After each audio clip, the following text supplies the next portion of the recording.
Hi everybody, welcome once again to our Low on Health Rambling. Today is April 14th of 2011. I just want to say, hey everybody, I'm still relatively tired.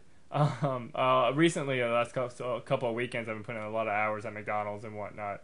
And then, of course, the state agency, we're looking for somebody new for the department because one of our people left, and somebody has been apparently hired and they're starting soon. But things have been a little bit busier than usual at the office, so just been a very taxing couple of days. And then a funny thing happened a couple, right, I think after of course, right after I got the 3DS, because I was waiting for something bad to happen, because I can't ever have a good night and have a good day and whatnot without something bad happening afterwards. And of course, a couple days after, apparently my water heater died at the house. In which case, it's an old water heater. It was easily over 25 years old and whatnot. But I tried doing the manly thing and, of course, just toughing it out and dealing with cold showers, and that lasted about a week. Mainly because I sometimes take showers when I come home from McDonald's, because McDonald's, will get on you if you work X amount of hours. And then I just couldn't stand taking cold showers. So I was like, hey, maybe I can fix it myself. So I did some research and whatnot. I figured it might be the elements. So I decided to go ahead and maybe try to get the elements out of the unit, in which case the unit was so old, the elements were like rusted in there. No matter what I did, I couldn't get the elements out. And it was at that point I realized, okay, I guess I have to go ahead and buy a new one. And I was looking at maybe doing it myself or getting somebody else to do it. I looked into maybe Home Depot or Lowe's. They have people that they kind of subcontract out to.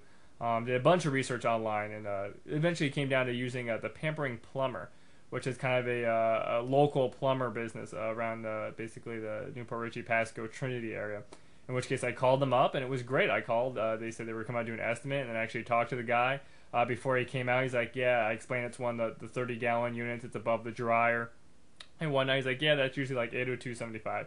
I can tell you that right now is how much it's going to be, taxes, fees, and all that stuff included. I'm like, hey, that's it's not expensive. It's not cheap for whatever, but I'm like, hey, fine, can you do it today? He's like, yeah, I can swing by the shop. I had to leave work an hour early, but he came by and got it all done within 2 hours, because I already had it like drained and unplugged and all the circuit breakers and all the water off. So it was a very quick process, and I was very much impressed with it. I mean, he asked me a couple questions, like, how do you want the water running in? He redid the main water valve for the water heater, and he actually moved it out so it's accessible and not behind the unit. A cool thing is while we were taking the old one out, I found this nice old kind of knitting book or catalog, I guess, for crocheting and whatnot. I guess the old lady or somebody that lived here before me was big into knitting and crocheting and whatnot, in which case I found this behind there, which I thought was a nice piece of history. Kind of funny. But so I got hot water now, so yay, that was very nice to get that done. Also, I mentioned before, I am kind of playing around still with the 3DS. I haven't got any games for it, and I am kind of plowing through all the games that are built into it and almost done with them, which is kind of sad. But other than that, of course, I've been watching stuff, in which case I'm just going to plow through what I've been watching recently, a lot of movies. Let's go ahead and start with those. First one I'm going to talk about is going to be Harry Potter and the Deathly Hallows, the first one. Watch this because the second one's coming out soon, and I'm not going to see it in theaters, just like I didn't see this one in theaters.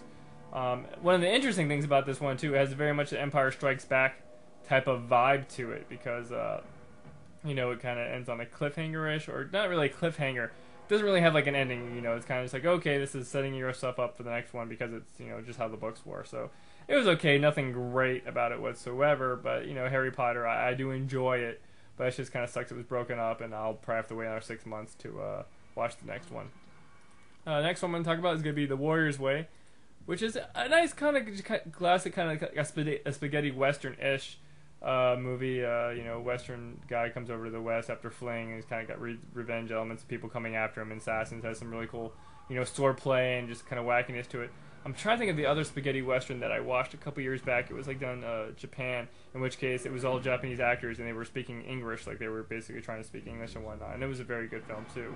But Warrior's Way, it was a nice little film. I definitely recommend it to all of you fans out there that like this type of stuff. In which case you probably have already seen it. That, and it has like the classic kind of cowgirl type of character, in which case I love that type of vibe, as I mentioned before in Fallout, and some other thing too, just that type of cowgirl lady type of just wide-eyed and kind of, I forgot the best way to describe it, but I like those types of characters. Next one we'll talk about is Green Hornet, in which case, as most of us know, this is kind of the poor man's Iron Man, in which case I am definitely not a big fan of Seth Rogen at all. But for some reason, I watched it, and I can't recommend it. I'm not gonna say it was a waste of time, but I really hope they don't hope that they draw this series out because it really wasn't that great. But I watched it mainly because I don't have that much time to focus on gaming, so I can just once a night, I can watch movies or whatnot. It's easy to schedule the time. Next one is gonna be From Dusk Till Dawn. Of course, like I mentioned before a while back on my movies breakdowns. I'm watching a lot of the older movies because they were being released on Blu-ray, they were being released in high def, so I'm going ahead and watching them back in high def, just for the sake of rewatching them and kind of catching different things and whatnot. In which case, this is a really, of course, still a very classic, great film, and I recommend to watch any Tarantino fan to watch, or any vampire fan, or just kind of action, gory, grindhouse type of movie feel. In which case, this is what just as great as I remembered. Definitely recommend it to everybody if you're thinking about maybe rewatching or watch it in high def. Definitely give it a watch. It's still a great movie, despite knowing what's going to happen. It's a good movie. Next one I'm going to talk about is going to be Blade Runner. Same thing, Dusk Till Dawn. They're releasing, this has been released on high def for a while. I just finally got around to watching it and whatnot. In which case, I don't know what I was expecting. I don't know. I'm pretty sure I watched Blade Runner before, but I guess I just wasn't impressed. I mean, I enjoyed watching it, but for some reason I had higher expectations out of it. I didn't really enjoy it as much as I thought. I haven't read the book, Do Androids Dream of Electric Sleep, and maybe I will read it just to kind of see maybe the world in the book, and maybe this was just a weak adaptation. But I don't know, it was just weird. I guess I've watched too many contemporary movies, in which case they did more research and see like how the future would be in a couple of decades, a la, let's say, Minority Report or I, Robot and stuff like that. But it's still a good film. I mean, I know a lot of people cited this. I know the Red Dwarf guy, he basically cited like a lot of his show was based off of this. And for the time, it was a great sci-fi film. And it still is a good film. But for some reason, I don't know. For some reason, I didn't enjoy it as much as I thought was going to. But other than that, that's kind of really about it. On the back burner, I played through a Zelda: The Link to the Past, which was a classic SNES game, and I'll probably be doing Link's Awakening soon. And just I'm still watching Star Wars Clone Wars, and I probably will pick up some other thing to watch soon, kind of a TV series I kind of watch in the background. But other than that, that's kind of about it. Just kind of relaxing, trying to get as much sleep as possible, which isn't happening as much as I would like it to. But as always, thank you guys for watching, and I'll catch you next time.